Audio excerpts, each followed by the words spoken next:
Sekilas pandang, jadi hal-hal pokok yang akan kita bahas itu pertama ada pengantar, kemudian nanti kita akan masuk pada sosiopolitik yang terjadi di Korintus, kemudian kehidupan ekonomi yang terjadi di Korintus, dan juga kehidupan moral, dan yang kelima yaitu dinamika pelayanan Paulus di Korintus.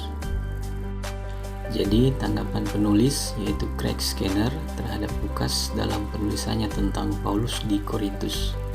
Pertama, tulisan yang disampaikan oleh Lukas itu terkesan cukup pendek.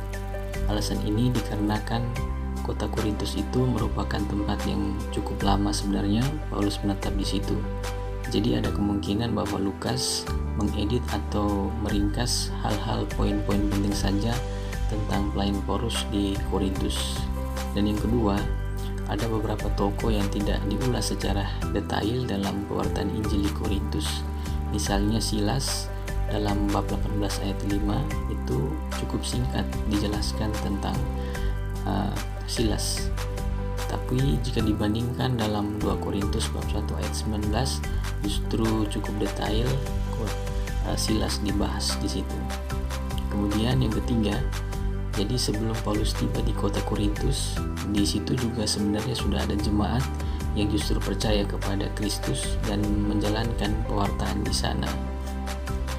Kesimpulannya, bisa jadi bahwa Lukas dalam tulisannya tentang Paulus itu amat mau menekankan Paulus di situ karena Lukas mau menempatkan Paulus itu sebagai figur yang cukup penting dan berpengaruh dalam pendirian jemaat Kristen di sana. Meskipun bahwa ada tokoh-tokoh lain di situ dan juga sudah ada jemaat-jemaat yang juga mewartakan di situ seperti Silas dan Aquila, dan juga ada Priscilia di situ.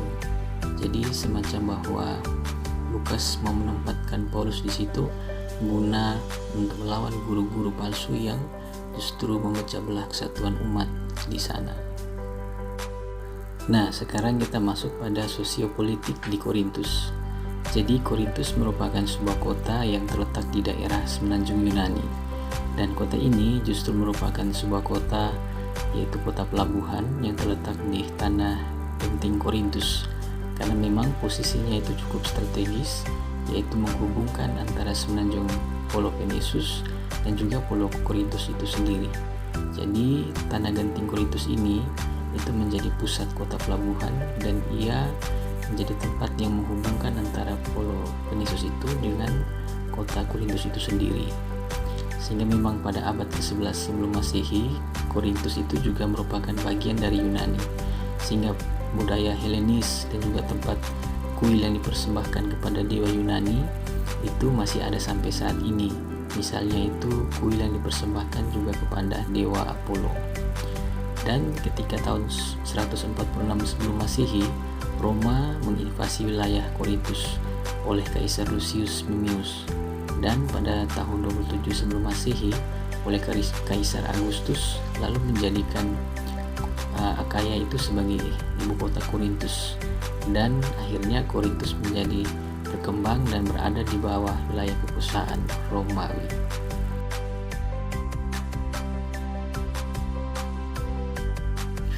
Sekarang kita masuk dalam kehidupan ekonomi yang terjadi di Korintus. Jadi hasil alam di Pulau Korintus itu yang terutama adalah tembaga. Sedangkan misalnya buah-buahan atau sayur-sayuran justru kurang begitu subur di tempat ini.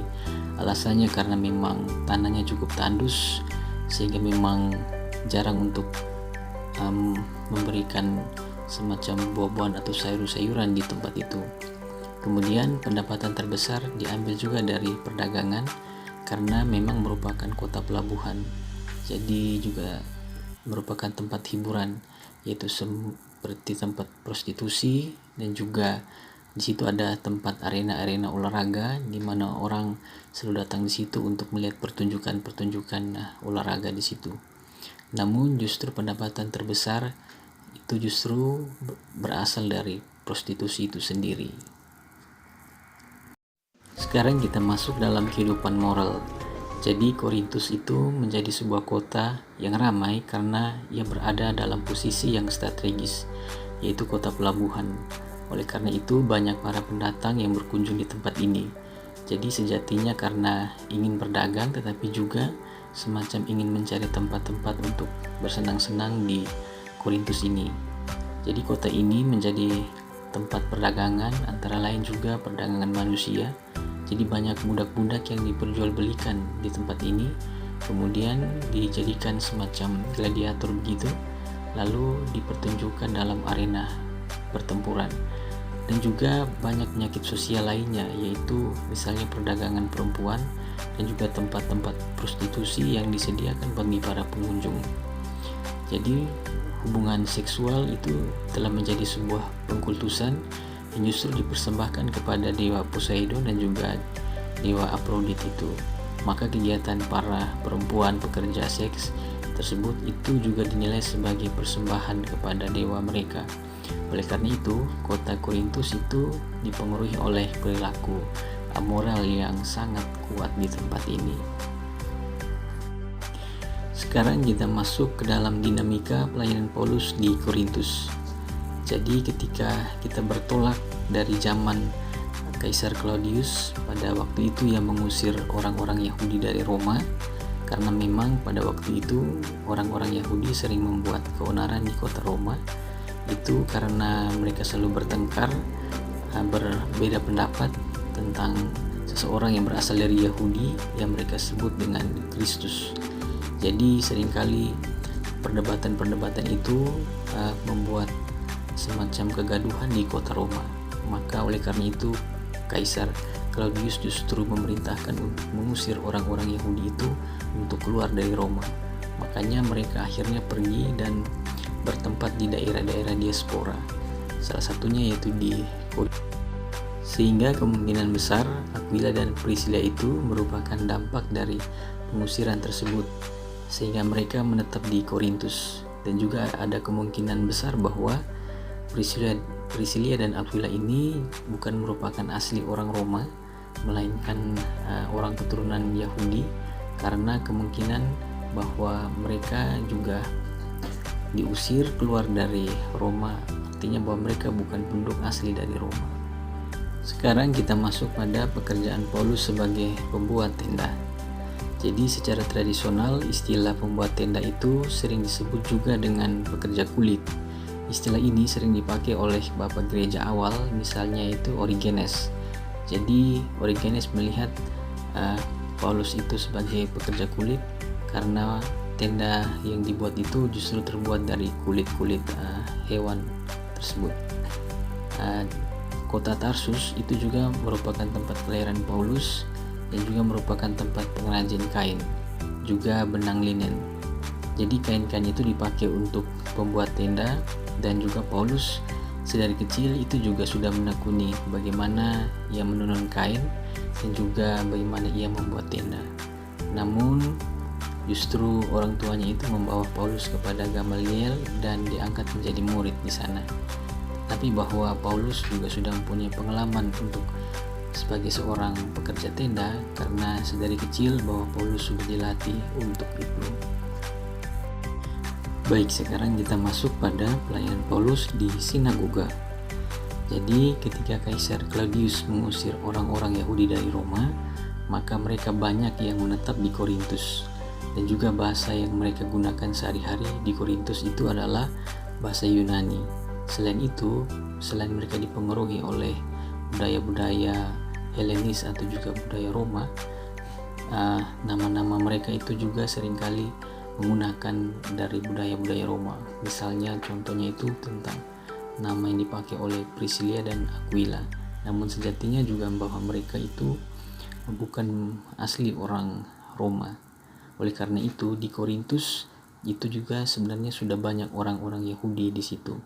Sehingga memang pola pewartaan Paulus itu akhirnya ia selalu memulai di sinagoga. Dan memang di sana di Korintus itu juga sudah ada sinagoga. Yang memang pewartaannya itu tuh selalu ia tujukan kepada orang-orang Yahudi. Tetapi ia juga membuka kemungkinan terbuka pada orang-orang yang non-Yahudi. Nah, sekarang kita masuk pada pelayanan Paulus dan sekelompok jemaat yang menolak ajarannya. Jadi kalau kita lihat dalam bab 18 ayat 6 itu dikisahkan bahwa orang-orang Yahudi itu menolak ajaran Paulus tentang Kristus. Mereka menolak karena secara tradisi orang yang mati di kayu salib itu merupakan orang yang terkutuk, dan ada juga dari mereka yang telah percaya kepada dewa-dewa yang lain. Maka dari itu, bentuk penggibasan pakaian yang dilakukan oleh Paulus itu merupakan sebuah peringatan dan perjanjian. Jadi bisa juga kita bandingkan dengan Yeskiel bab 3 ayat 18-22. Itu sama apa yang dilakukan oleh Yeskiel, itu mengadakan juga perjanjian, dan melalui darah yang ia katakan tertumpah di atas kepala, artinya bahwa orang-orang yang menolak tentang keselamatan itu harus bertanggung jawab dengan perbuatan yang mereka sanksikan sendiri. Namun salah seorang penjaga sinagoga, yaitu Siprus yang merupakan orang Romawi, akhirnya justru menjadi mualaf dan justru memberi diri dibaptis. Kemungkinan Lukas justru sengaja menampilkan tokoh yang berpengaruh itu justru untuk mempermalukan para pencelah itu. Sekarang kita masuk pada peristiwa Allah menampakkan dirinya kepada Paulus. Jadi kehidupan di Korintus itu sangat dipengaruhi oleh tindakan amoral. Jadi perilaku penyimpangan seks, kemudian perdagangan manusia, serta penyembahan kepada dewa-dewa yang lain. Inilah yang membuat alasan mengapa Allah mengutus Paulus di Korintus. Kemudian bahwa penampakan Allah kepada Paulus yaitu juga ingin menguatkan Paulus untuk tidak takut dan terus memberitakan firman karena Allah menyertai hidupnya. Jadi pengalaman penampakan Allah kepada Paulus itu semacam memberi berkat bagi Paulus, bahwa ketika nanti Paulus akan dibawa di hadapan penguasa negeri itu, kemudian ia justru luput dari pengadilan sehingga memang ia tidak diadili, sehingga akhirnya Paulus cukup lama menetap di Korintus dan mewartakan firman Tuhan di sana. Sekarang kita masuk pada peristiwa Paulus dibawa ke dalam persidangan dan diadili. Jadi alasan Paulus dibawa ke hadapan persidangan itu karena permasalahan teologis sebenarnya. Jadi orang-orang Yahudi yang bukan pengikut Kristus itu menganggap ajaran Paulus tentang Kristus itu merupakan ajaran yang sesat, sehingga mereka tidak bisa menerima Kristus yang mati di salib itu. Jadi menurut mereka ini merupakan sebuah kebodohan, karena secara tradisi mereka melihat bahwa orang yang mati di salib itu merupakan orang yang terkutuk.